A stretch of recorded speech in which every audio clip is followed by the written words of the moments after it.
وزیر اقلیتی امور مختار عباس نقوی نے کہا کہ اس سال حج کے لیے ہندوستان سے کسی بھی عازم حج کو سعودی عرب روانہ ہونے کی اجازت نہیں ہے،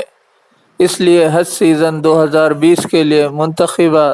2.30 لاکھ عازمین حج کی رقم واپس کر دی جائے گی۔ انہوں نے کہا کہ عازمین حج کی جانب سے جمع کردہ مکمل رقم بغیر منا کیے ان کے بینک اکاؤنٹ میں جمع کر دی جائے گی۔